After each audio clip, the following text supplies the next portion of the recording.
বন্ধুরা, রাতারাতি সোশ্যাল মিডিয়ায় ভাইরাল হয়ে জনপ্রিয় হওয়া এই পাঁচজনের জীবন এখন ভিখারির মতো হয়ে গেছে।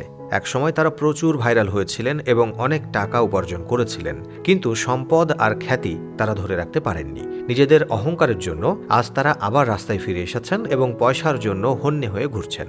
নিজের ঘর চালানোর জন্য তাদেরকে ভিক্ষে করতে হচ্ছে। চলুন জেনে নিই এরা কারা। নম্বর 1, ভুবন বাদ্যকর। বন্ধুরা, আপনারা সবাই কাঁচা বাদাম গানটা শুনেছেন নিশ্চয়ই। এই গানটি গেয়েছিলেন ভুবন বাদ্যকর। হয়তো এই গানের লিরিক্স আপনারা বুঝতে পারেননি, কিন্তু গানটি অসম্ভব জনপ্রিয় হয়েছিল। এই গানের মাধ্যমেই ভুবন রাতারাতি তারকা হয়ে উঠেছিলেন। তিনি অত্যন্ত গরিব পরিবার থেকে এসেছেন এবং জীবিকা নির্বাহের জন্য বাদাম বিক্রি করতেন।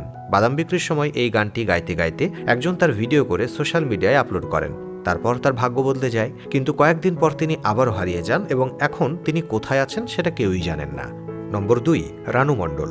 রানু মণ্ডল এখন পরিচয়ের অপেক্ষাই নেই। একসময় স্টেশনে বসে গান গেয়ে সামান্য রোজগার করতেন। একদিন তার গান গাওয়ার ভিডিও সোশ্যাল মিডিয়ায় ভাইরাল হয় এবং তিনি রাতারাতি তারকা হয়ে ওঠেন।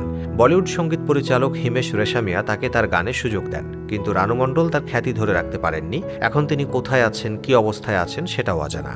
নম্বর 3, বাবা কা ধাবা। বাবা কা ধাবা সোশ্যাল মিডিয়ায় একটা বিরাট আলোচনার বিষয় হয়ে উঠেছিল। একজন ইউটিউবার তার ভিডিও শেয়ার করেন, যা দেখে মানুষ তাকে অনেক সাহায্য করে, কিন্তু পরে তিনি সেই ইউটিউবারের সঙ্গে ঝামেলা করেন এবং আজ তিনি আবার আগের অবস্থায় ফিরে গেছেন।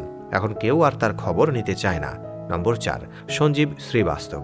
একটি বিয়ের অনুষ্ঠানে নাচের মাধ্যমে রাতারাতি ভাইরাল হন সঞ্জীব শ্রীবাস্তব। তিনি অভিনেতা গোবিন্দার বড় ভক্ত এবং তার নাচের দক্ষতায় সবার মন জয় করেছিলেন, কিন্তু সে জনপ্রিয়তা ধরে রাখতে পারেননি এবং আজ তারও কোনো চর্চা নেই। নম্বর 5, জোম্যাটো ভাইরাল বয় সোনু। সোনু জোম্যাটোর এক ডেলিভারি বয়, যার ভিডিও 2020 সালে বেশ জনপ্রিয় হয়েছিল। তার সহজ সরল হাসি এবং মজাদার উত্তর সবাইকে মুগ্ধ করেছিল। তার উপর অনেক মিমও তৈরি হয়, কিন্তু আজ তিনি সম্পূর্ণ হারিয়ে গেছেন। এদের গল্প থেকেই বোঝা যায় খ্যাতি এবং অর্থ ধরে রাখা খুব কঠিন।